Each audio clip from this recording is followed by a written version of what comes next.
All right, how to train sales reps. So even if you haven't got a sales rep, you're still going to want to listen to this, because if you want to build a company in this space, you need to have a sales rep, right? It's kind of impossible to grow and scale without sales reps. But like what I found is that when you have them, training them is just as important as finding them. And you can't just leave them to like their own devices. If you don't know how to sell, how the hell are you going to teach someone to sell, and how the hell are you going to manage someone who's selling?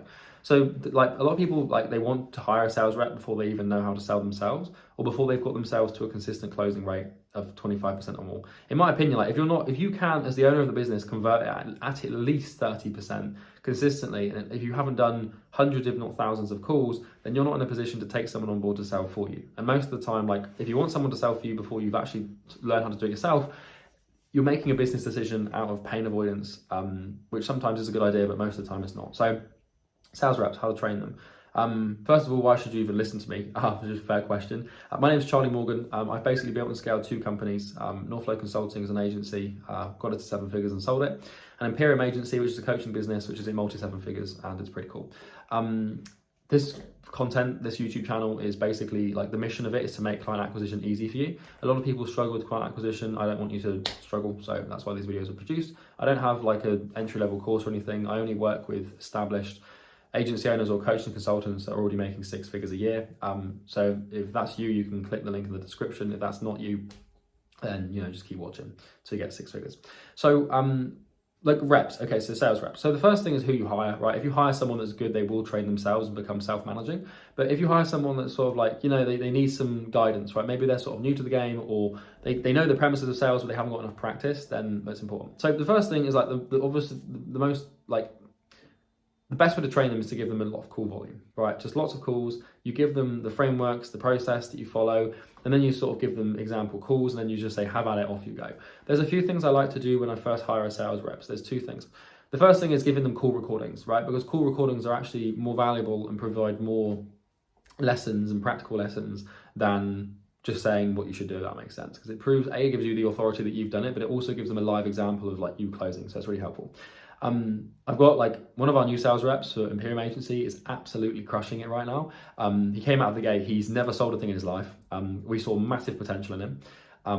And like he sold a couple of like low ticket B2B deals, but never anything high ticket.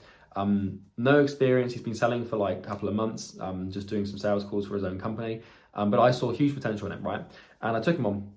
We gave him, I think, 70 example calls that I've closed. And I gave him like next to no training, and it's like he's like 2 weeks in, he's closed like 5 deals. I think he's made like 30 or 40 grand in lifetime value in the first like 2 weeks or something. So he's doing really fucking well, and he's amazing.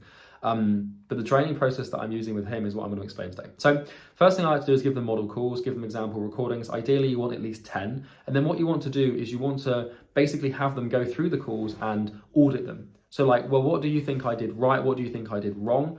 Pick up, and then you're just trying to like gauge their attention to detail and pick up on certain things, and like say, okay, I want you to watch 10 calls, and then I want you to write down patterns that you found, things that weren't covered in the script or the process or the training initially, that you've actually spotted that I've done without me having to tell you. And you want to build that in them so that like, because when they spot it themselves and when they actually like think, like when it clicks, that's when they actually learn. So I can say to someone like, all right, silence is important, and they can understand that. But when they listen to 10 example calls and actually see how silence was leveraged to close a deal, and then they write down, okay, like silence was used at this point and this point and this point pretty much every single time, then it clicks in their mind. And when they go to use it, because it's their idea and they've actually had the idea and they've seen it themselves and experienced it themselves, then they'll start to use the silence. So like the best way to train people is to give them the ideas, but you kind of like lay the trail, and then they come up with the ideas themselves. So you sort of put them, you build the scenario, you build an environment where it's easy for them to find clues themselves. So like, when you watch like an action movie or Star Wars or something, and you see Luke and Yoda, and then like, there's like, Luke's like, oh, Yoda, what do I do in this situation? And then like Yoda's like, Luke's like, what do I do? And then Yoda's like, oh, the time will come when you'll learn the thing. And then Yoda just fucks off, and Luke's like, what the hell does that mean? Or another example, like Kung Fu Panda, one of my favorite films, where like he's talking to Master Oogway, and then he's like, oh, how do I balance this thing? Or how do I find balance? And Master Oogway's like, it will come to you. And then he floats off. Right, and that's sort of like the thing, like Master Oogway and Yoda, like throughout the film, they're laying the foundations for the hero to discover the lesson on their own, because they know that if they discover the lesson on their own, they'll use the lesson on their own and it will become their idea. So like that's something I've learned and it works really well, is get people to like do it themselves and lay like the foundations for them to learn the thing on their own, if that makes sense. But that's how I use model calls. I also like to do shadowing. So what that means is like I'll take calls and then they will hop on the call and listen to it in live form.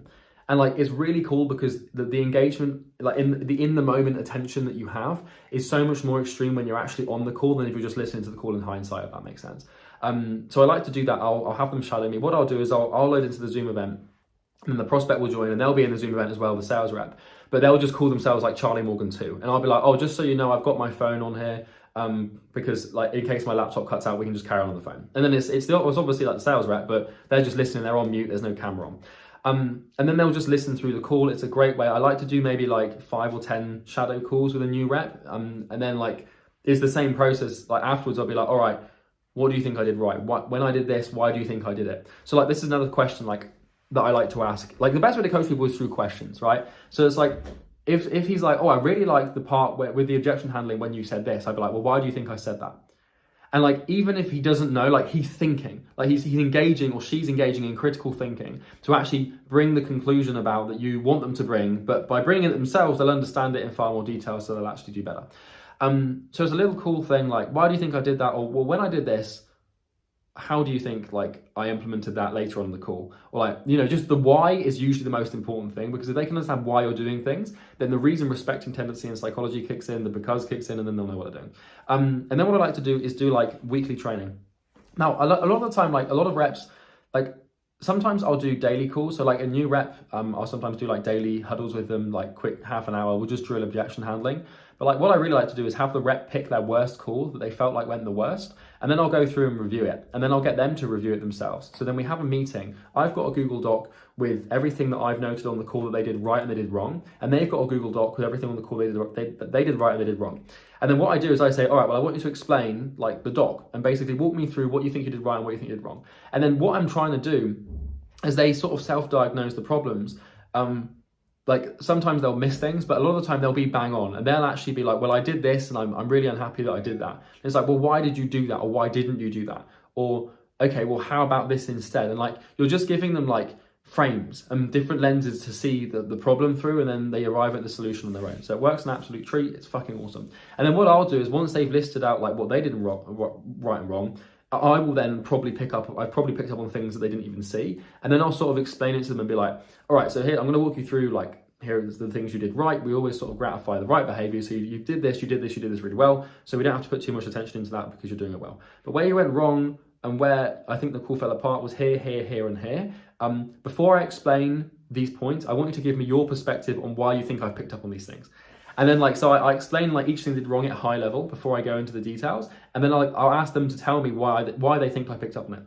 And what this does is it allows them to become more cognizant and more like cognitively aware of errors they're making. And it means that throughout the call, as they sort of develop as a salesperson, they'll become more aware of their own errors before they make them, if that makes sense. Because they are seeing them, but then they're explaining like, well, why did Charlie pick up on that? Oh, well, it must be related to this thing that we talked about like a week ago, right? Okay, I see it. And what you're looking for is those like those light bulb moments that only come when someone arrives at the solution on their own, if that makes sense. I could just talk at them and just tell them, but I've learned that like you can't do that. I've tried it with some reps before and the training just isn't as effective that way. They have to sort of arrive at the solutions on their own, and it has to be like a self-diagnosis. And if they arrive at the conclusions like without you having to like tell them, if it's more like suggestive and it's like, well, what if I offer you this perspective to see it through? Do you think you could see it then? That's like honestly the best advice I have for training reps. There's obviously more stuff than this, like standard operating procedures and like daily huddles and ways to run them, but I just wanted to record a quick video just to respect your time and provide some value if you're struggling to train reps. But this is important knowledge to have for down the line. Like if you haven't got a sales rep at the moment, but you need one in the future, you will need to know this. So that's that. Basically, like if you enjoy the video, you can comment. I'd also like to know like any interesting sales rep stories you've got in the comments. Like the video if you did enjoy it, and also subscribe. Don't turn the bell notification icon on because you've got more important things to do than be distracted by YouTube videos. Other than that, if you are an established agency owner or a coach or consultant, you're making more than 10 grand a month and you want to get to multi 6 figures or 7 figures, click the first link in the description. We may be able to help you. We might not, but there's no harm in having a look. Okay. Anyway, talk to you later. Have a good day.